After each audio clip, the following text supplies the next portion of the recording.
Hello friends, मैं विजय कुमार और आप सबको बहुत बहुत स्वागत है आपका ये अपना YouTube channel study Vijay Kumar. दोस्तों हम लोग बात करने वाले हैं क्लास 9 का मॉडल सेट। दोस्तों मॉडल सेट आ गया है तो हम लोग सब्जेक्ट मैथमेटिक्स का देखने वाले हैं, एकदम सब्जेक्टिव टाइप में। दोस्तों एकदम हूबहू किस तरह से आपको एग्जाम में लिखना है एकदम उसी तरह से आपको बताएंगे। तो आपको इस वीडियो को पूरा अंत तक देखना है और साथ ही साथ आप नए हैं तो प्लीज़ चैनल को सब्सक्राइब कर लीजिएगा। दोस्तों चलिए हम लोग फटाफट स्टार्ट करते हैं, ज़्यादा समय नहीं लेते हुए, है कि नहीं? क्या कि 19 क्वेश्चन है तो 1900 क्वेश्चन हम सॉल्व करके बताएंगे और साथ ही साथ आपको बनाना है 13 ओनली फॉर 13 क्वेश्चन। दोस्तों तो सभी इंस्ट्रक्शन आपको दिया हुआ मिलेगा। तो पहला जो सेक्शन ये में है आपका 7 क्वेश्चन रहेगा, उसमें से आपको 5 ही क्वेश्चन बनाना है, जो क्या है कि 2-2 नंबर का रहेगा, 10 नंबर का, ठीक है। और अगला में आपको बनाना है फिर 5 क्वेश्चन बनाना है 3-3 नंबर का, तो हो जाएगा 15 नंबर का। फिर अगला क्वेश्चन 5 क्वेश्चन बनाना है 3 नंबर का, हो जाएगा 15 30 और 10 40 नंबर हो जाएगा। दोस्तों तो आपको पहले देख लेना कि कौन सा क्वेश्चन बनेगा, उसके बाद ही आपको बनाने का शुरू करना है, ठीक है।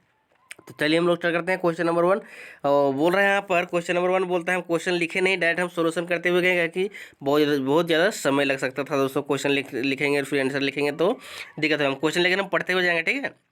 देखिए क्वेश्चन 1 बोलता है कि एक चतुर्भुज के कोण है जो 3:5:9:13 के अनुपात में है, तो उसके सभी कोण निकालना है। यहाँ पर अगर नहीं बोला कि कोई एक बड़ा कोण छोटा कोण, इस तरह से कुछ नहीं बोला, केवल बोला कि सभी कोण निकालिए। तो हम लोग सभी जो दिया हुआ है रेशियो में दिया हुआ था, अनुपात में दिया हुआ था 3:5:5 इस तरह दिया 3:5:9:13।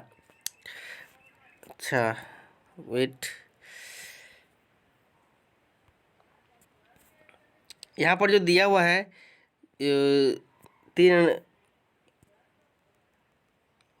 यहाँ पर जो दिया हुआ 3:5:9:13, ठीक है। तो अब इसमें बोल रहा है कि सभी को क्या करना है, सभी का एंगल निकालना है। यहाँ पर रेशियो में जब भी दिया रहता है एग्जैक्ट वैल्यू दिया नहीं रहता है, तो हम लोग सभी को एक्स मान लेते हैं, ठीक है। देखिए पहला कोण हम लोग ये एंगल ये ले लिए, उसको पहला कोण मान लिया, उसके बाद 3x एंगल भी, या तो फिर एंगल ये भी डायरेक्ट लिख सकते हैं। दूसरा कोण 5x हो गया, तीसरा कोण 9x हो गया, चौथा कोण 13x हो गया। अब सभी एंगल को यहाँ पर लिख दिए, ठीक है। अब यहाँ पर हम लोग जानते हैं कि चतुर्भुज के सभी कोणों का योग, चारों कोणों का योग क्या होता है, 360 डिग्री होता है। इस आपको एक लाइन कोटेशन डालना जरूरी है, क्योंकि यही बतलाता है कि 360 डिग्री। देखिए इसको लिखना बहुत जरूरी है, क्योंकि तभी पता चलेगा कि आपको ये मतलब डिफिनेशन पता है या नहीं है, ठीक है। तो देखिए यहाँ पर सभी को जोड़ देना है, 3x + 5x + 9x + 13 360 हो गया। फिर सभी को जोड़ 30 हो गया, 30x = 360 हो गया। उसके बाद x बराबर जब भी लिखेंगे तो यहाँ 30 डिवाइड हो जाएगा, उसके बाद क्या हो जाएगा 12 आ गया। मतलब x का मान जो निकल गया यहाँ पर 12 डिग्री निकलता है, लेकिन यहाँ पर x का मान नहीं निकालना है, x का मान तो एग्जैक्ट हमारा वैल्यू दे रहा था, ठीक है। अब यहाँ पर सभी ABCD का मान निकालिए, तो ये बराबर क्या था 3x था, तो 3 × 12 36 डिग्री हो गया। फिर B हो गया 60 डिग्री, C हो गया 108 डिग्री और D हो गया 156 डिग्री। इसी तरह से आपको क्या करना है, सॉल्व करना है, उसके बाद आपको पूरा फुल मार्क्स मिलेगा, ठीक है। क्वेश्चन नंबर 2 हम लोग देखते हैं। क्वेश्चन नंबर 2 बोलता है कि एक आकृति दिया गया है, उसमें केंद्र O वाला एक वृत्त है। यहाँ पर देखिए केंद्र क्या है, O वाला एक वृत्त है। और साथ ही साथ बोलता है यहाँ पर कि ABC इस प्रकार है, कि देखिए ABC इस प्रकार है कि एंगल BOC, यहाँ पर BOC जो बनाया है 30 डिग्री, और एंगल बनाया है AOB बनाया 60 डिग्री बनाया है। तो चाप बोला कि यदि चाप ABC एक चाप है के अतिरिक्त एक बिंदु D है, यहाँ पर एक बिंदु D ले लिए हैं। अब बोला कि इसमें ADC का मान निकालिए, AD और C बाहर वाला एंगल निकालिए। तो यहाँ पर जो देखिए एक होता है इसका थ्योरम क्या बोलता है, थ्योरम ये बोलता है हम लोग को कि देखिए यहाँ का जो एंगल है, इधर जो लास्ट का एंगल है, वो ये दोनों एंगल को जोड़, जितना भी एंगल यहाँ पर बनेगा वो दोनों एंगल को जोड़ करके क्या करना है, अगर उसको आधा कर देते हैं, आधा करते हैं तो ये यहाँ का एंगल निकलता है। तो देखिए अगर हम लोग ऑब्जेक्टिव मतलब के रूप में बनाएंगे तो 60 + 30 90 हो गया, 90 को आधा कर दिया 45, तो 45 आराम से निकल गया। तो ऑब्जेक्टिव तो है नहीं, तो हम लोग बना करके दिखाना पड़ेगा। तो एक प्रमेय 10.8 बतलाता है कि देखिए यहाँ पर AOC जो है, यहाँ पर AOC यहाँ का जो एंगल है वो इस एंगल का क्या है, दोगुना है, तो यहाँ पर दोगुना कर दिए। उसके बाद यहाँ पर देखिए AOC जो निर्माण हुआ है AOB + BOC से बना है, ठीक है, उसको लिख दिए यहाँ पर। उसके बाद बराबर 2ADC, ठीक है। उसके बाद यहाँ पर सबका वैल्यू बिठा दीजिए, यहाँ पर वही वो उतार दिए। उसके बाद क्या करना है, यहाँ पर जोड़ने पर 90 हो गया बराबर 2ADC हो गया। फिर इसको 2 को इधर कर दिए तो हो गया यहाँ पर 45 डिग्री, ठीक है। तो यही तो ADC का मान निकालना था, 45 डिग्री निकल गया आराम से, बहुत छोटा क्वेश्चन था। अब देखिए अगला क्वेश्चन यहाँ पर 3 नंबर बोलता है, क्या बोल रहा है 3 नंबर एक दी गई किरण से प्रारंभिक बिंदु पर 45 डिग्री का कोण की रचना कीजिए। देखिए यहाँ पर एक किरण दी गई है, मतलब यहाँ पर एक किरण दिया रहेगा, एक लाइन दिया रहेगा, उसमें 45 डिग्री का कोण ड्रॉ करना सीखना। देखिए कैसे बनाएंगे इसको। एक लाइन हम लोग किरण बोला था, यहाँ पर इसे खींच देंगे। प्रारंभिक बिंदु हो गया शुरू वाला, ये हो गया ए, ठीक है। अब यहाँ पर बनाना कैसे है, एक आप चाप लीजिए, मतलब इसे प्रकार की सहायता से अब यहाँ इतना से आप क्या नाप लीजिए। उसके बाद कि अब जरूरी नहीं कि इतना ही नाप सकते हैं, आप अपना अनुमान से मतलब फिक्स कर दीजिए उसको। उसके बाद उसका मुंह फिक्स कर देना है। उसके बाद वहाँ से इसे घुमाना है, एक चाप काटिए एकदम पूरा अर्थ क्या बोलते हैं एक चांद के रूप, चांद के जैसा। उसके बाद चांद से बना उतना ही का मुँह, जितना यहाँ पर डिस्टेंस लिए हैं उतना ही डिस्टेंस हमेशा रहना चाहिए। इसी से एक चाप की इसी तरह से पूरा आधा एक अर्धवृत्त खींचें। उसके बाद यहाँ से पॉइंट रख के, देखिए अलग अलग हम कलर से दिखा दे रहे हैं। अब यहाँ से एक पॉइंट रख करके यहाँ से फिर क्या कीजिए, एक उतने ही चाप को ऐसे काटिए, तो हो गया 60 डिग्री बन गया। हमको बनाना है 45 डिग्री। जब भी 45 डिग्री बनाते हैं हमको 90 डिग्री बनाना पड़ेगा, तभी उसका आधा हो पाता है, ठीक है। अगर डायरेक्ट नहीं बन रहा है तो उसका आधा हम लोग पूरा बना लेंगे, उसके बाद आधा बनता है, ठीक है। तो अगर 45 डिग्री तो हम डायरेक्ट नहीं बन रहा है, तो उसको 90 बना लेंगे, उसके बाद 45 डिग्री उसका आधा करेंगे तो बन जाएगा, आधा हो जाएगा, ठीक है। अब यहाँ पर एक चाप काटे तो 60, उसका आधा हम लोग फिर इसका आधा कर सकते हैं, 30 बना सकते हैं, 30 का आधा 15 बना सकते हैं, इस तरह से कर सकते थे। यहाँ पर एक चाप काटने 60 बन गया। फिर यहाँ से फिर अलग से फिर दिखाते हैं, यहाँ पर फिर रखिए, यहाँ से फिर एक चाप काटिए आगे तरफ, तो हो गया यहाँ पर तो 60 और 60 120 हो गया। अब यहाँ 60 है तो 60 और यहाँ पर आगे 60 है। अब 60 के आधा करेंगे तो जगह 30, तो इधर 60 और फिर इधर 30, 90 डिग्री हो गया। तो हम लोग क्या करेंगे, यहाँ पर देखिए वही काम लोग कर रहे हैं बारी बारी से। अब जो यहाँ पर 60 था और यहाँ पर 120 था, ये दोनों से बीच में क्या करेंगे, एक ऐसे चाप काटेंगे यहाँ से। उतने ही देखिए जो शुरू में लिए थे उतने ही रहेगा, उसमें कोई काम ज़्यादा नहीं करना है। उसका मुंह जो फैलाए थे उतना ही इतना ही रहेगा, ठीक है। उसी से हम लोग फिर सीधा खींचेंगे तो बन जाएगा 90 डिग्री। अब 90 डिग्री बनने के बाद क्या करना है, जो इस चाप को इसे खींचे गोला किए थे उसका जहाँ पर बिंदु टच किया, उसको भी अलग कलर से दिखाते हैं। यहाँ पर जो टच किया, अब यहाँ से और फिर यहाँ से जो शुरू किए थे वहाँ से दोनों से काटिए, ऐसे कटेगा जहाँ पर, उसको फिर मिला दीजिए, बन गया 45 डिग्री का, ठीक है। इस तरह से बनाना है। हम रचना का एक अलग वीडियो लेकर के आएंगे, वहाँ पर और डिटेल प्रकार की सहायता से लाइव बताएंगे, ठीक है। चलिए अगला हम लोग क्वेश्चन नंबर 4 देखते हैं।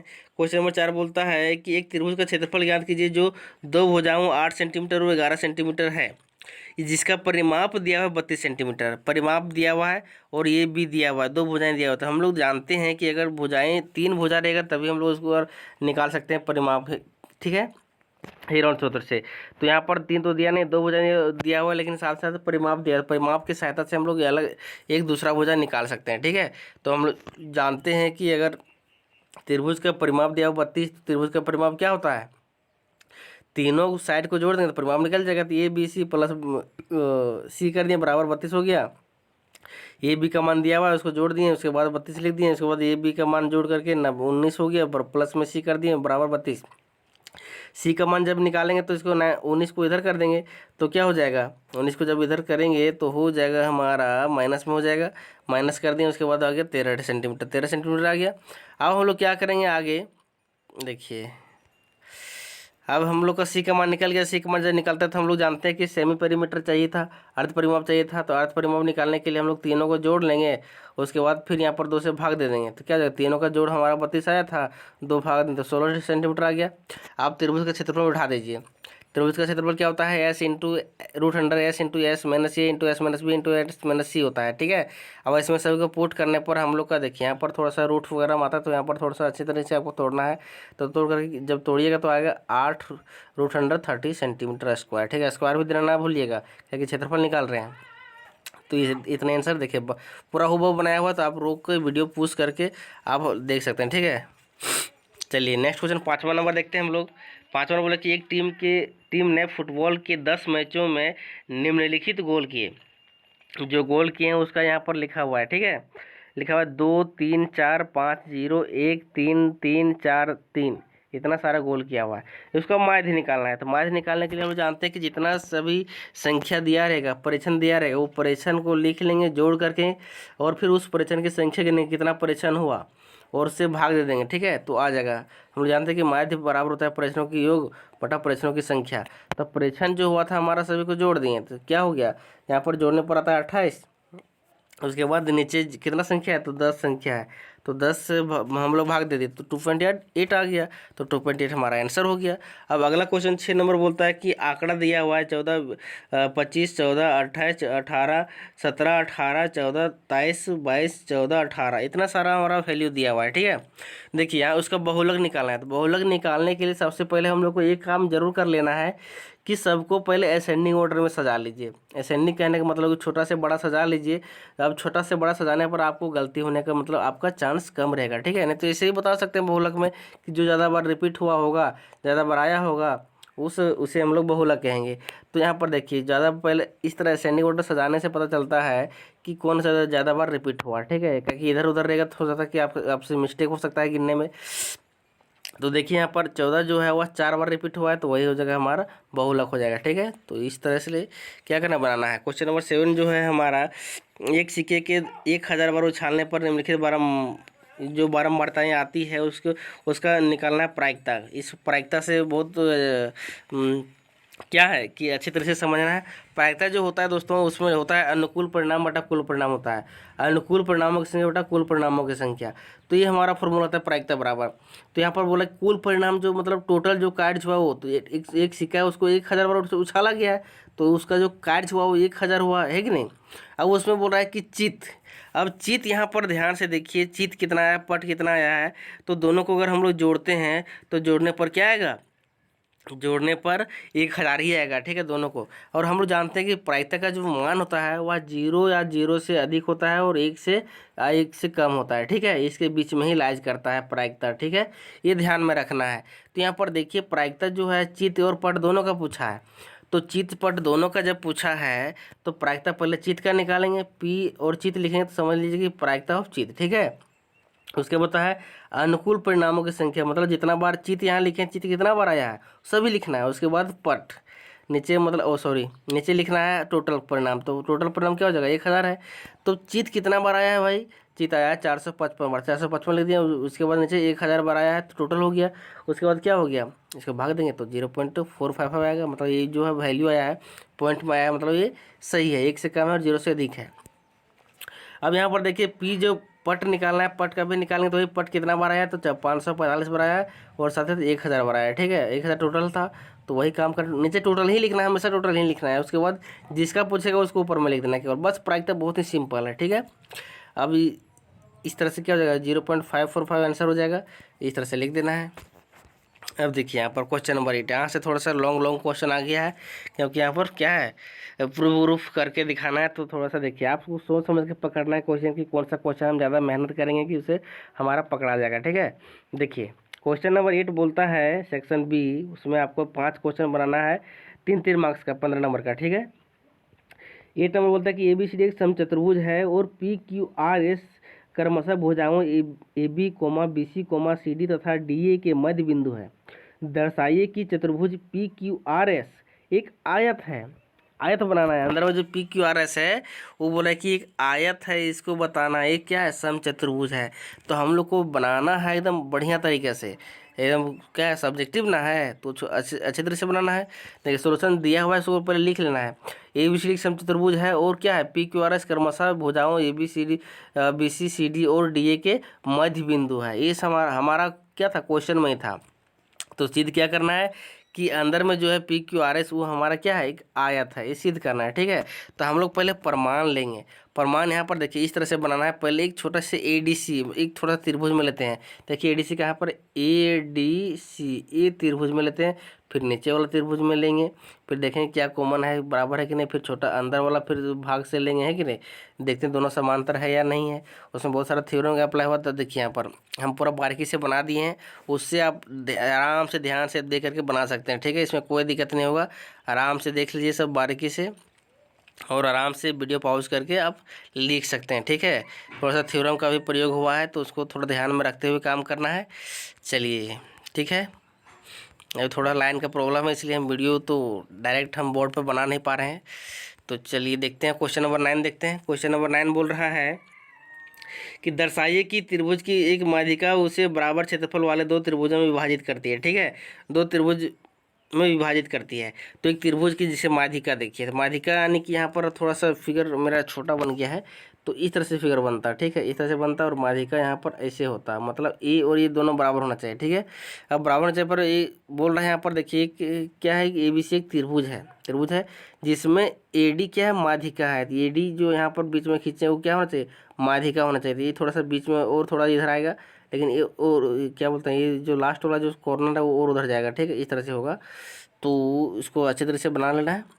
अब सिद्ध करना है कि एरिया त्रिभुज ए बी डी इधर का जो एरिया है वो बराबर होगा एरिया त्रिभुज ए सी डी का। ठीक है, तो इधर का एरिया। अब हम लोग थोड़ा सा एक रचना करते हैं। रचना में सीधा यहाँ से सीधा खींचते हैं, क्योंकि ये तो लाइन तो सीधा है नहीं। तो सीधा जब खींचेंगे, लंब खींचेंगे, तो एम पर लंब खिंचाएगा, तो ए एन परपेंडिकुलर टू, अच्छा एम यहाँ एन गलत हो गया ना। आप तो एम देंगे तो यहाँ पर एम दे देंगे, कोई दिक्कत नहीं है। यहाँ पर एन देंगे तो यहाँ पर एन देंगे।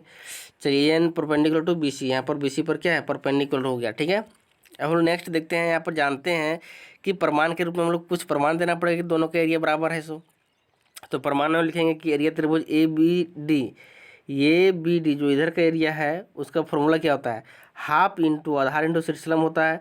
तो हाफ देखिए, आधार कौन हमारा है, इस त्रिभुज एरिया के लिए BD हमारा क्या हो गया, आधार हो गया। अब हमारा शीर्षलंब जो है वो क्या है, लंब जो है AN है, यहाँ पर N लेना है तो AN हो जाएगा, है कि नहीं। उसके बाद यहाँ पर उसी को देखिए एक चीज़ चेंज करना पड़ा, यहाँ पर हाफ लिखे हैं, फिर यहाँ पर BD जहाँ पर लेते हैं वहाँ पर DC लिख दिए। DC क्यों लिखें, क्योंकि दोनों का नीचे वाला भाग बराबर है। देखिए यहाँ पर जो है BD बराबर DC था। ठीक है, यहाँ पर जो दोनों है वो बराबर है, तो वहाँ पर BD के यहाँ पर हम लोग DC चेंज करके लिख दिए। तो यहाँ पर जब DC चेंज करते हैं तो हमारा क्या होता है, दूसरा त्रिभुज चल जाता है। तो यहाँ पर देखिए BD बराबर DC या CD कुछ भी दोनों लिख देना है। उसके बाद क्या होता है कि ये हमारा CD जो लिखे हैं DC वो आधार था और शीर्षलंब था। शीर्षलंब तो दोनों का बराबर ही रहेगा, है कि नहीं, क्योंकि दोनों के लिए एक ही लंब कार्य कर रहा है। तो अब ये जो बना, देखिए यहाँ पर जब शिफ्ट कर देंगे, यहाँ पर इधर वाला जब इधर का साइड जब इधर साइड शिफ्ट कर दिए तो ये त्रिभुज में आ गया, तो इस त्रिभुज का एरिया बन गया। तो इस त्रिभुज का जब एरिया बन गया तो वो भी बराबर हो गया, है कि नहीं, ये आधार हो गया, ये शीर्षलंब हो गया। उसके बाद इसी तरह दिखा देना है कि ये क्या है, दोनों त्रिभुज आपका जो एरिया है वो बराबर है। ठीक है, अब क्वेश्चन नंबर 10 देखते हैं हम लोग। 10 में बोल रहा है कि सिद्ध कीजिए कि वृत्त की बराबर जीवाएं वृत्त पर बराबर कोण अंतरित करती है। वृत्त की जो जीवा है, दो जीवा है एक ही वृत्त पर, वो केंद्र पर मतलब हमेशा एक ही क्या करती है, बराबर कोण बनाती है। समझिए पहले, एक वृत्त है उसमें दो जीवा है इस तरह से। अब जब हम लोग त्रिज्या खींचेंगे, केंद्र में लगाएंगे तो एक त्रिभुज बनेगा, तभी वहाँ पर कोण बनाएगा। तो जो कोण बनता है वो कोण हमेशा क्या होता है, दोनों का समान कोण होता है। ठीक है, तो यहाँ पर देखिए दिया है वो केंद्र वाला एक वृत्त है जिसमें दो बराबर भुजाएं AB और CD है। ठीक है, सिद्ध करना ये है कि AOB बराबर COD है, AOB जो है वो बराबर COD है। ठीक है, तो प्रमाण क्या है, प्रमाण यहाँ पर ये देना है कि AOB और COD में क्या क्या बराबर है, को क्या क्या समानताएं हैं वो दिखा देना है। कि इसमें देखिए जब एक ही वृत्त है त्रिज्या भी बराबर होगा, तो AO बराबर OC हो गया, PO बराबर OD हो गया, AB बराबर CD हो गया। यहाँ पर देखिए सब क्या है, आपस में बराबर है। देखिए ध्यान से, ये त्रिज्या था तो ये इसका भी त्रिज्या है। ये देखिए जीवा बराबर जीवा था तो ये भी जीवा बराबर है। मतलब तीनों भुजाएं जब बराबर होती है तो S कंडीशन लगाता है। तो S सर्वांग समता प्रमेय से AOB जो है त्रिभुज वो क्या है, बराबर है COD का। जब त्रिभुज बराबर होगा तो उसके अंदर वाला भाग भी बराबर होगा। तो हम जानते हैं कि सर्वांग त्रिभुज के संगत कोण भी क्या होते हैं, बराबर होते हैं। तो यहाँ बस जो प्रूफ करना बोला उसको लिख दीजिए डायरेक्ट, CPCT लिख दिया तो फिर लिख दीजिए यहाँ पर सर्वांग त्रिभुज के संगत कोण क्या होते हैं, बराबर होते हैं। ठीक है, चलिए नेक्स्ट क्वेश्चन हम लोग देखते हैं। 12 नंबर बोल रहा है, अच्छा 11 नंबर छूट गया, अच्छा चलो 11 नंबर बता देंगे बाद में।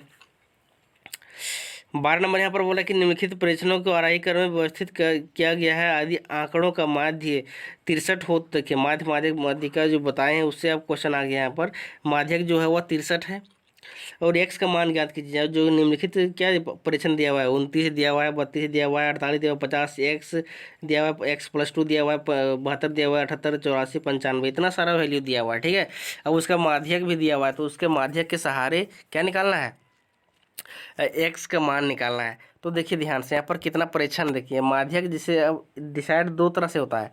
अगर सिंगल केवल परीक्षण ही दिया रहेगा और इसमें फ्रीक्वेंसी नहीं दिया रहेगा तो इसमें दो तरह से निकलता है, सम और विषम के माध्यम से। अगर सम रहेगा तो सीधे हम लोग क्या करना, थोड़ा सा लॉन्ग जाना पड़ेगा, और विषम रहेगा तो आराम से बीच वाला वैल्यू निकलेगा, क्योंकि विषम रहेगा तो सबसे बीच वाला में एक ही ठो वैल्यू निकलता है, और सम रहेगा तो बीच में दो ठो वैल्यू देता है। ठीक है, देखिए यहाँ पर क्या है, पहले गिनेंगे परेशान, 1 2 3 4 5 6 7 8 9 10।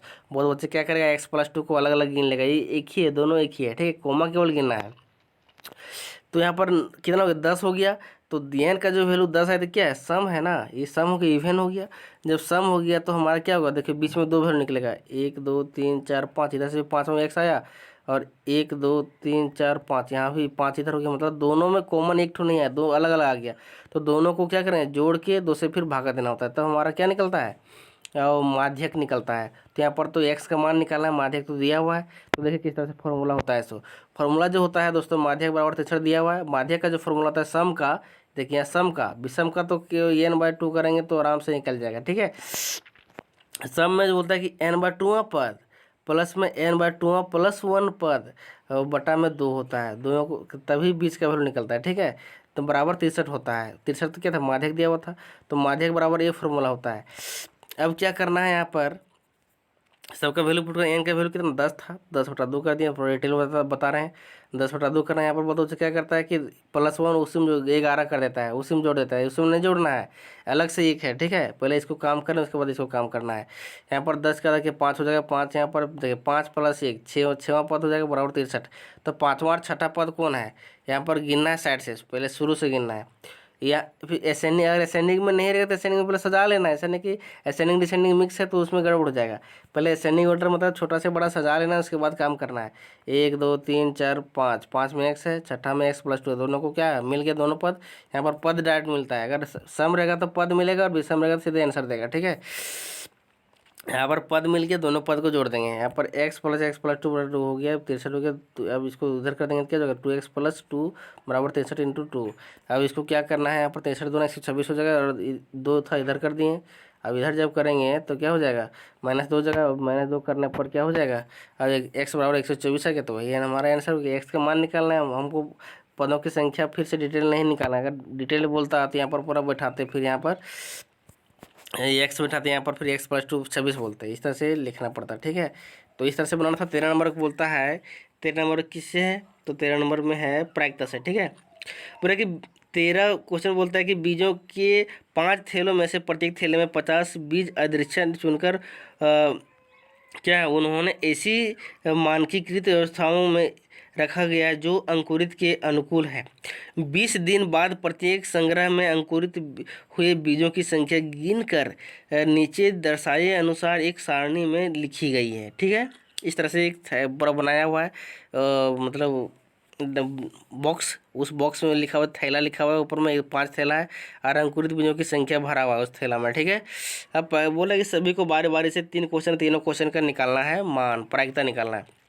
यहाँ पर देखिए प्रायिकता बराबर हम पहले ही बता दिए कि जो अनुकूल परिणाम बटा कुल परिणाम होता है। यहाँ पर ध्यान ये रखना है, गलती नहीं करना है, बहुत सारे बच्चे गलती करेंगे यहाँ पर। ठीक है, यहाँ से ध्यान दीजिए। यहाँ पर बोले कि एक थैले में 40 से अधिक बीज हैं, एक थैले में 40 से अधिक बीज है, उसका क्या प्रायिकता है। तो प्रायिकता जब हम लोग निकालेंगे, प्रायिकता 40 से अधिक बीज का, तो 40 से अधिक बीज देख रहा है कितने थैली में है। यहाँ पर टोटल थैला 5 है, यहाँ पर नीचे कुल परिणाम में क्या लिखना है, 5 लिखना है। ऐसा नहीं कि सबको जोड़ के आराम से पौधों की संख्या लिख देगा। ठीक है, ऐसा नहीं करना है।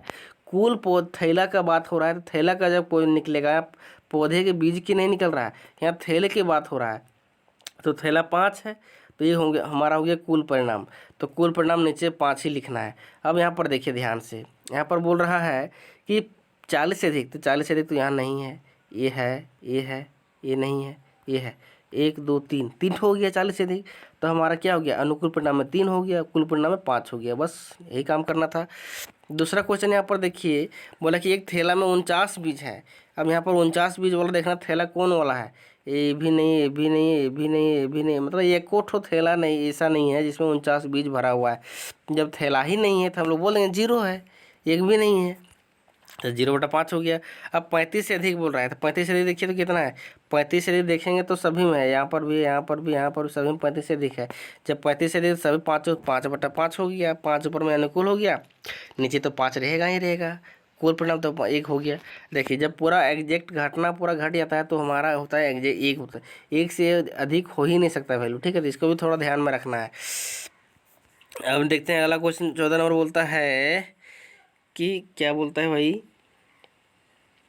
दो बच्चों वाले 1500 परिवारों के दृश्य चयन किया जाता है, इनमें से आंकड़े दिए गए हैं, उसमें क्या क्या जैसे प्रायिकता निकली, इसमें प्रायिकता पूछ दिया ना।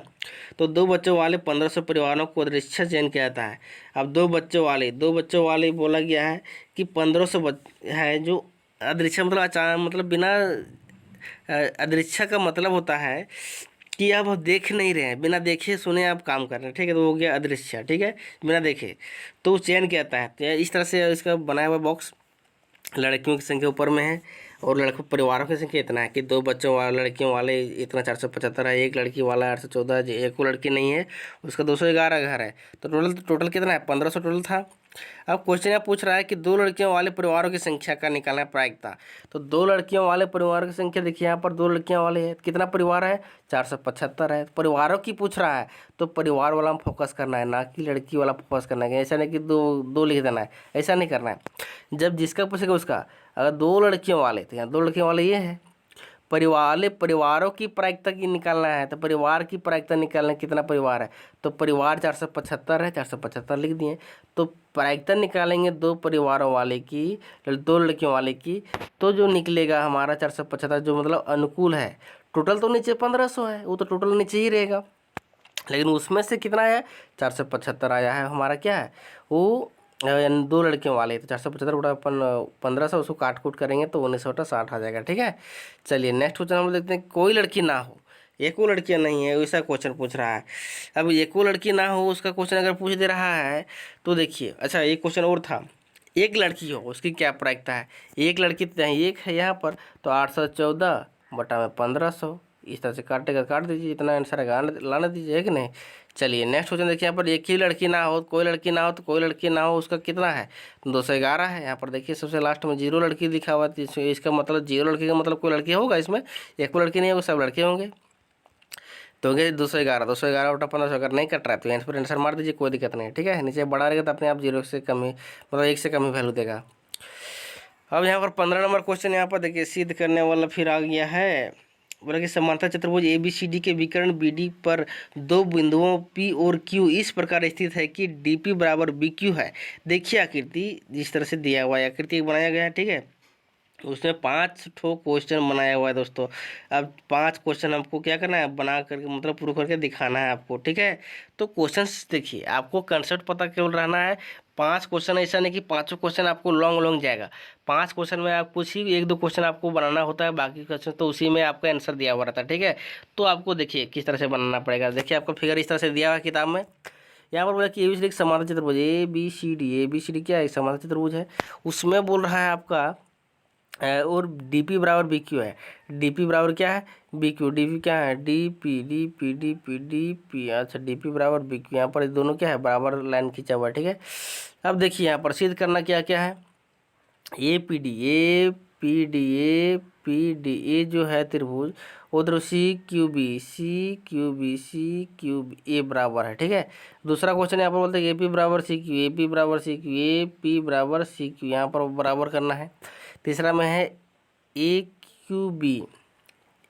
ऊपर वाला त्रिभुज नीचे वाला त्रिभुज के बराबर है, इस तरह से आप बता देना है कि APCQ क्या है, AP की तरह APCQ जो है वो एक समांतर चतुर्भुज है। समांतर चतुर्भुज मतलब आमने सामने की भुजाएं बराबर करके दिखा देंगे तो हो जाएगा समांतर चतुर्भुज। देखिए आराम से, बहुत ही छोटा क्वेश्चन है। पहला लेना है कि APD जिसको प्रूव करना रहता है, सर्वांशम करना रहता है, उसी से हम लोग करते हैं। और उसमें कुछ समान देखते हैं कि क्या क्या बराबर उसमें मिल रहा है। अगर मिला करके फटाफट हम लोग तीन मिलाते हैं, तीन साइड या एंगल कुछ भी मिला देते हैं, उसको तीन कैटेगरी मिल के तो आराम से हम लोग बना सकते हैं कि यह क्या है, सर्वांशम है। 3 ही मात्र चाहिए इसको मिलाने के लिए। APD और CQB में लेंगे तो हमारा AD बराबर BC है। देखिए यहाँ ध्यान से, सम्मुख भुजा है AD बराबर DC। देखिए यहाँ AD कहाँ पर है, AD जो है हमारा, देखिए यहाँ पर AD बराबर BC है ना, तो AD हमारा A है और BC हमारा क्या ना A है। ये सम्मुख भुजाएं क्या है, सम्मुख भुजाएं, ठीक है। अगर कोण हमारे बराबर है तो सम्मुख भुजाएं में क्या होगा, बराबर ही होगा। अब देखिए यहाँ पर बोल रहा है कि डी पी बराबर बी क्यू, ये तो दिया हुआ है डी पी बराबर बी क्यू, यहाँ पर ए भी दिया हुआ है डी पी बराबर बी क्यू, इधर चल गया जी, हाँ डी पी बराबर बी क्यू यही दिया हुआ है। अब तीसरा चीज़ जो हमारा एंगल भी बराबर होगा, जब एंगल बराबर होगा ए डी पी, यहाँ पर देखिए A D P, A D P, ये जो एंगल है वो एंगल क्या होगा, इस एंगल के बराबर एकांतर कोण बना रहा है या नहीं बना रहा है, जहाँ जेड का फॉर्मेशन तैयार हुआ वो एंगल एकांतर कोण हो गया, ठीक है। इस तरह से भी बोल सकते हैं हम लोग। तो तीन चीज़ मिल गया, मतलब एस ए एस हो गया है कि नहीं, एक दो साइड एक एंगल एस ए एस सर्वांग समता पर में से ये हो गया। जब ए बन ही गया है तो उसका क्या होगा, बाकी अंदर का जो भुजाएं वो भी तो बराबर ए पी बराबर सी क्यू अपने आप हो जाएगा। देखिए जब त्रिभुज सर्वांगसम हो गया तो इसके भुजा ये देखिए, जब ये त्रिभुजे जब सर्वांगसम हो गया तो ये भुजवा नहीं सर्वांगसम होगा जी, भुजा भी तो मतलब बराबर हो जाएगा, क्योंकि हम जानते हैं कि सर्वांगसम त्रिभुज के सम्मुख भुजाएं तो फिर सम्मुख भुजाएं क्या होती है, बराबर होती है। तो चलिए इस तरह से लिख सकते हैं। दूसरा में इसी तरह से एक और लेना है, त्रिभुज में छोटा सा त्रिभुज जो त्रिभुज प्रूव करना है, ये भी क्या है त्रिभुज ए क्यू बी, ए क्यू बी कहाँ पर है, ओह ए क्यू बी, ए क्यू बी, ये त्रिभुज और ये त्रिभुज में लेना है, वही काम करना है। इसमें भी ए और ये सम्मुख हो गया, उसके बाद यहाँ पर एक ठो दे देना है, ये तो दिया हुआ था, ये साइड दिया हुआ है। उसके बाद यहाँ पर भी एक अंतर कोण बना रहा था, एक ठो क्या बना रहा था, ये जो ये कोण बन रहा है इस कोण का, ठीक है ये बन गया। तो ये कोण तो एस इसमें भी हो गया, जब ये एस हो गया तो ये भी क्या हो जाएगा, ये भुजा अपने आप बराबर हो जाएगा सम सीपीसीटी से, है कि नहीं। चारों जब समीकरण उसको दो मान लेना है, इसको मान लेना है एक, इसको एक मान लिए, उसको मान लिया, अगला बार हम सीपीसीटी लगा दिए फिर तो हो गया दो। अब एक और दो मतलब दोनों भुजा आपस में क्या हो गया, बराबर हो गया। समीकरण एक और दो से हम लोग बोल सकते हैं कि क्या है ए बी सी डी एक समान, मतलब ए पी सी क्यू एक क्या है, समांतर चतुर्भुज है। इस तरह से आराम से लिख सकते हैं। 16 नंबर क्वेश्चन बोलते हैं फटाफट, थोड़ा सा फास्ट जाना पड़ता है क्या कि यहाँ पर डिटेल्स ज़्यादा जाएंगे तो फिर वीडियो बहुत ज़्यादा लॉन्ग हो जाएगा दोस्तों। 16 नंबर बोलता है कि यहाँ पर सिद्ध कीजिए कि एक ही आधार और एक ही समांतर रेखाओं के बीच स्थित क्या है, समांतर चतुर्भुज क्षेत्रफल के में बराबर होते हैं। देखिए एक ही आधार कहने का मतलब ये देखिए, दो हमारे पास क्या है, समांतर रेखा लिखा हुआ है, समांतर चतुर्भुज बना हुआ है, तो एक यहाँ से यहाँ बना हुआ ऐसे और एक आगे झुका हुआ है, ठीक है। तो दो हमारे पास समांतर चतुर्भुज है और एक ही आधार पर बना हुआ है ना, तो दोनों क्या होता है, क्षेत्रफल उसका बराबर होता है। देखिए ये जो होता है और ये वाला क्या होता है, त्रिभुज का क्षेत्रफल बराबर होता है जितना भी बनता है सो, ठीक है। तो हम लोग वही बना के दिखाना है। बोला कि दो समांतर चतुर्भुज क्या है, ए बी सी डी और ई एफ सी डी है, एक ही आधार पर क्या डी सी पर बना हुआ और एक ही समांतर रेखाओं क्या ए एफ और डी सी पर बीच स्थित है। अब हम देखते हैं यहाँ पर कि सिद्ध क्या करना है, एरिया त्रिभुज ए बी सी डी और एरिया त्रिभुज ए एफ सी डी बना करके दिखाना है। दोनों के लिए क्या बराबर होता है। हम लोग जानते हैं कि प्रमाण जब लेंगे तो छोटा छोटा त्रिभुज में एरिया में लेंगे, ये त्रिभुज क्या होगा, ये त्रिभुज बराबर होगा, ये दिखाना है, ठीक है। जब त्रिभुज बराबर होगा तो ये अंदर वाला सब भाग बराबर होगा। तो देखिए यहाँ पर त्रिभुज लिए हैं, दोनों त्रिभुज में क्या क्या बराबर है, तो एंगल बराबर है, एंगल की सब पैरेलल है, इसलिए क्या हो गया बराबर हो गया तिर्यक रेखा के हिसाब से। अब देखिए यहाँ पर कैसे बराबर होता है एंगल, सो देखिए अब ये एंगल जो है वो एंगल के बराबर होगा, ये एंगल जो है वो आगे वाले एंगल के बराबर होगा, ये एंगल जो है वो ये एंगल के बराबर होगा, बराबर हो सकता है कि नहीं। तो इस तरह से भी हम लोग बोल सकते हैं कि तीनों एंगल क्या है आपस में बराबर हैं। तो तीनों एंगल जब बराबर हैं तो हम लोग तो फिर एक साइड भी देखिए, साइड क्या है, समांतर चतुर्भुज की सम्मुख भुजाएं, एक साइड भी यहाँ पर बराबर है। यहाँ पर देखिए ध्यान से अगर देखिएगा तो ये जो साइड है, ये साइड आपस में क्या है, दोनों बराबर है कि नहीं है। और तो फिर देखिए यहाँ पर एक साइड और दिखा सकते हैं, डी सी बराबर डी सी, ये क्या है, जब एक ही आधार पर बना हुआ है, जब एक आधार पर बना रहेगा तो क्या होगा, दोनों बराबर ही रहेगा। तो इस तरह से एस दो एंगल, ये एंगल नहीं भी देंगे तो भी चलेगा काम, है कि नहीं। अगर ये एंगल नहीं देंगे तो हमारा इस साइड से भी काम चल जा रहा है। तो एक साइड लिख दें डी सी बराबर डी सी, है कि नहीं। तो एस सर्वांग समता पर में से हम लोग आराम से बोल सकते हैं कि नहीं। त्रिभुज ए मतलब ए डी ई सर्वांगसम त्रिभुज डी, जब बी सी एफ है तो सर्वांगसम आकृतियों की दो आकृतियों की क्षेत्रफल बराबर होता है। हम लोग जानते हैं कि सर्वांगसम में जब कोई आकृति होता है तो उसके क्षेत्रफल क्या होते हैं, आपस में बराबर होते हैं, ठीक है। जब एरिया त्रिभुज जो दोनों बराबर हो गया तो इसके हिसाब से हम लोग लेके चलेंगे कि जब हम लोग निकालेंगे कि ए बी सी डी निकालेंगे, इसका एरिया निकालेंगे। देखिए यहाँ पर ए बी सी डी का area, A B C D इसका एरिया निकालेंगे। यहाँ पर इसको फिर छोटा त्रिभुज और एक बड़ा वाला ए बी सी डी है उसको उसमें तोड़ देते हैं, फिर जानते हैं कि ये है सो इसका बराबर होता है, इसके ऊपर इसको कन्वर्ट कर दिए, कन्वर्ट करने के बाद ये आगे वाला मूव हो गया, इस तरह से दोनों का एरिया बराबर हो जाता है। ठीक है, देखिए यहाँ पर ध्यान से तोड़ के लिखें पहले, तो तोड़ के लिखें, उसके बाद हमारे पास ए डी जो था वो बी सी हो गया, बी सी एफ हो गया, इससे बराबर हम लोग समीकरण 1 से ले लिए, समीकरण 1 से हमारा क्या हो गया, दाहिना तरफ शिफ्ट हो गया, इसलिए बराबर हो गया दोनों। चलिए नेक्स्ट क्वेश्चन देखते हैं हम लोग। 18 नंबर बोलता है, 18 नंबर ऐसा 17 नंबर भी छूट गया, ओहो हो अच्छा चलो। 18 बोलता है कि एक त्रिभुजाकार पार्क है, उसकी ए बी सी भुजाएं 120 है, 80 है, इतना इतना मलिनी धनिया क्या करता है। अच्छा 18 नंबर भी छूटा हुआ है, अच्छा अरे और 2 क्वेश्चन छूट गया। अब हम देखते हैं कि 19 नंबर बोलता है, 19 नंबर 18 नंबर हो गया। अच्छा बोल रहे हैं 40 इंजीनियरों में उनके आवास कि मैं अपने कार्यस्थल की किलोमीटर की दूरी, देखिए एक क्वेश्चन है दोस्तों, एक क्वेश्चन जो है 18 नहीं है 19 नंबर का है। ठीक है, 19 नंबर का क्वेश्चन ये है, ध्यान से गड़बड़ाइएगा नहीं। यहाँ पर केवल बोलता है कि सबका अलग अलग वैल्यू दिया है, उसको क्या करना, बारंबारता अंतराल लेना है और साथ साथ उसका बारंबारता बटन सारणी बनाना है, उसमें क्या क्या डालना है आपको, देखिए और अंतराल लेना है, बारंबारता लेना है और उसका मिलान चिन्ह भी दे दीजिए तो बेस्ट रहेगा। ठीक है, केवल यहाँ पर बारंबारता सारणी बनाने बोला था, तो यहाँ पर मिलान चिन्ह भी उसके अंदर होता है। तो देखिए और अंतराल कितना 5 का लेना है, यहाँ पर साफ साफ लिखा हुआ है, तो 5, 10, 15, 20, 25 से लेकर 30 देखना है कि सबसे उच्चतम वैल्यू कितना है। उच्चतम वैल्यू यहाँ पर कितना है, सबसे उच्चतम वैल्यू जो था देख लेना बढ़िया से, 25, 32 है एक हो, और 32 है, 32 से अधिक गया है क्या, हाँ 32 से अधिक नहीं गया है। ठीक है, तो होगा तो देख लीजिएगा, 32 से अधिक यहाँ दिख नहीं रहा है हमको, 31, 32 दिख रहा है, तो हमको यहाँ पर 35 तक चल जाएंगे। 35 तक जाने के बाद हम लोग देखेंगे कि सभी के बीच में कितना लाइज, देखिए यहाँ पर 5 है, तो 5 से नीचे वाला वैल्यू यहाँ पर लेंगे, 5 से देखेंगे 5 वाला यहाँ डालेंगे। ठीक है, तो कि 0 से 5 के बीच में हमारे पास कितना आता है, अगर यहाँ पर 5 डाल रहे हैं तो यहाँ पर 5 से 6 छठा नंबर से डालना है, तो 5 ठो है, 0 से 5 के 5 ठो, तो यहाँ पर 5 कैसे मिलान करते हैं, 1 2 3 4 5 से काटते हैं। ठीक है, हो गया मिलान। अब दूसरा 5 और 10 के बीच में 11 है, तो 11 5 1 2 3 4 5, फिर 1 2 3 4 5, फिर एक ठो लिख देना, 11 हो गया। इसी तरह सभी में भर देना, गिन गिन के केवल भर देना है और फिर यहाँ पर मिलान चिन्ह लगा देना है।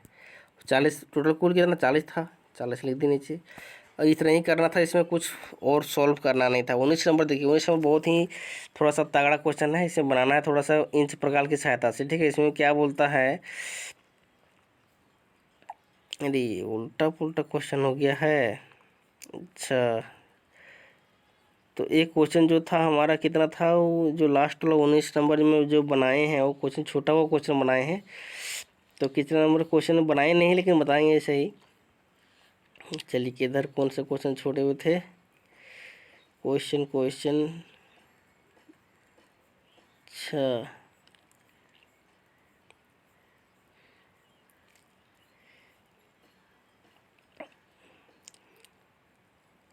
अच्छा ABC की रचना कीजिए ना, वहाँ पर Y और Z 90 डिग्री हो। अच्छा 11 सेंटीमीटर, और इसको तीनों जोड़ेंगे तो 11 सेंटीमीटर को बन जाए ना। अच्छा यहाँ पर एक 30 डिग्री बनाना है, दूसरा Z 90 डिग्री बनाना है। ठीक है, एक त्रिभुज की रचना करना था, क्वेश्चन नंबर ये था 17 को हम हिंट देते हैं। ठीक है, 17 नंबर का हिंट देना है, और बोल रहा है देखिए कि XYZ की एक रचना करना है, XYZ के एक त्रिभुज की रचना करना है जिसमें कोण Y और कोण Z 90 डिग्री हो। तो YZ यहाँ पर ले लेना है, Y यहाँ पर क्या लेना है, Y यहाँ पर Z ले लीजिए, और यहाँ पर जो Y में बनाना है 30 डिग्री का, तो ऐसे एक चाप ऐसे आराम से खींचिए। देखिए पहले फिक्स कर लीजिए, यहाँ से यहाँ पर एक प्रकार से मुँह फिक्स कर दीजिए, उसके बाद ऐसे घुमा दीजिए एक, तो घुमा देने के बाद क्या बनता है यहाँ पर, तो थोड़ा हम लाइव नहीं बता पा रहे हैं, थोड़ा डायरेक्ट प्रैक्टिकली नहीं बता पा रहे हैं, लेकिन फिर भी समझने का प्रयास करना है कि यहाँ से यहाँ तक इसे घुमाने के बाद आपको क्या करना है, 30 डिग्री को बनाना, 30 से आराम से बन जाएगा। यहाँ से यहाँ जब उतना ही मुँह जो फैलाए थे उतना ही रखना है, न तो छोटा बड़ा कीजिएगा तो गड़बड़ हो जाएगा। फिर यहाँ से पॉइंट रख के देखिए, यहाँ पर अलग कलर से दिखाते हैं, यहाँ पर पॉइंट रख के यहाँ से फिर एक चाप से काटिएगा तो बन जाएगा 60 डिग्री का कोण। फिर यहाँ से ऐसे काटिएगा, फिर ऐसे काटिएगा तो बन जाएगा 30 डिग्री। तो यहाँ पर फिर आराम से इसको मिला दीजिएगा इसे, अरे किधर कट गया जी, चलिए इसे मिलाइएगा तो हो जाएगा आपका 30 डिग्री का एंगल। ठीक है, उसके बाद फिर वहाँ जेड, इधर जेड तरफ बनना है आपको, क्या बनाना है जेड तरफ, जेड तरफ आपको बनाना है 90 डिग्री का कोण। तो यहाँ पर ऐसे 90 डिग्री बना इसे बनाइए। उसके बाद यहाँ पर 90 डिग्री कोण, तो ऐसे यहाँ से देखिए चाप बनाइएगा तो हो जाएगा 60। फिर यहाँ से काटिएगा तो हो जाएगा 120। तो फिर वहाँ से दोनों को ऐसे काटना है। यहाँ देखिए यहाँ पर पॉइंट रख के ऐसे काटिएगा यहाँ पर, तो हो जाएगा इस एक चाप कटेगा ऐसे। यहाँ पर पॉइंट रख के काटिएगा तो एक चाप ऐसे कटेगा। उसके बाद सीधे मिला दीजिए, 90 डिग्री बन गया। उसके बाद क्या बोल रहा है, ऐसे सीधे आगे बढ़ाते जाइएगा, ठीक है, कहीं न कहीं कटेगा ही कटेगा। उसके बाद बोलता है X Y plus Y Z plus Z X का जो तीनों का जो वैल्यू होगा जोड़ने पर क्या निकलेगा, 11 सेंटीमीटर निकलेगा। तो यहाँ पर इससे जोड़ेंगे, ऐसे जो तीनों को जोड़ेंगे ना तो आराम से निकलेगा 11 सेंटीमीटर, ठीक है। तो ये था इस तरह कंस्ट्रक्शन बनाना है। तो चलिए हम एक नई वीडियो में लेकर के आएंगे सारे कंस्ट्रक्शन को, तो वहाँ अच्छी तरह से डीलिंग करेंगे। तो चलिए फिर मिलते हैं नई वीडियो में।